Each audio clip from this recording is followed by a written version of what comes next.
ഒരു രാജ്യത്തിൻ്റെ ഒരു ഗവർണറാണ്.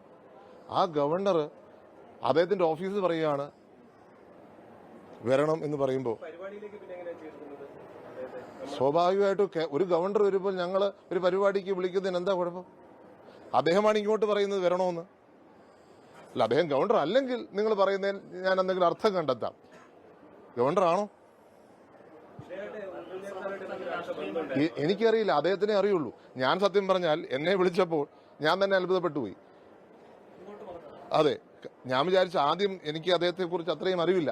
ഞാൻ വിചാരിച്ച അദ്ദേഹം ഒരു മലയാളി ആയിരിക്കുമെന്നാണ് ആദ്യം ഞാൻ കരുതിയത്. പക്ഷെ അദ്ദേഹത്തിന്റെ ഓഫീസിൽ ഇങ്ങോട്ട് പറഞ്ഞു എനിക്ക് വരണം എന്ന് പറയുമ്പോൾ അദ്ദേഹത്തിന് എന്തോ ബന്ധമുണ്ട്. മാത്രമല്ല ഞാൻ മനസ്സിലാക്കുന്നത് അദ്ദേഹം അച്യുതാനന്ദൻ സാറിന്റെയും വീട്ടിൽ പോകണമെന്ന് ആഗ്രഹിക്കുന്ന ആളെന്നാണ് ഞാൻ മനസ്സിലാക്കുന്നത്. അപ്പൊ അങ്ങനെ ഒരു വ്യക്തിയിൽ എന്താ വിവാദമെന്ന് എനിക്കറിയില്ല. എല്ലാത്തിനും നിങ്ങൾ വിവാദം കാണരുത്. ദൈവത്തെ ഓർത്ത് എല്ലാത്തിനും നിങ്ങൾ വിവാദം കാണരുത്. രാഷ്ട്രീയത്തിനപ്പുറം അദ്ദേഹം ഇപ്പൊ ഗവർണറായി നിൽക്കുന്നു, അതേ എനിക്കറിയുള്ളൂ. ഞാൻ പറഞ്ഞില്ല, ഞാൻ അദ്ദേഹം മലയാളിയാണെന്ന് വിചാരിച്ചിരിക്കുന്ന ഒരാളാ. ആ എല്ലാത്തിനും നിങ്ങളിങ്ങനെ വിവാദം കണ്ടാൽ ഞാൻ കേരള ഗവർണറെ വിളിച്ചിട്ടാണ് കഴിഞ്ഞ പ്രാവശ്യം എൻ്റെ പിതാവിൻ്റെ ഓർമ്മ ദിനം ഉദ്ഘാടനം ചെയ്യിച്ച്. ഗോവ ഗവർണർ തിരുവനന്തപുരത്തെ പരിപാടി ഉദ്ഘാടനം ചെയ്തു.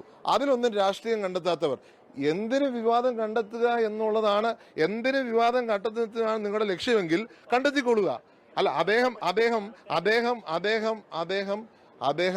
BJP ആണെന്ന് പറഞ്ഞാൽ നിങ്ങൾ പിന്നെ നിങ്ങളുടെ മീഡിയയുടെ ലെവൽ എന്താണെന്ന് ഞാൻ ആലോചിക്കേണ്ടി വരും.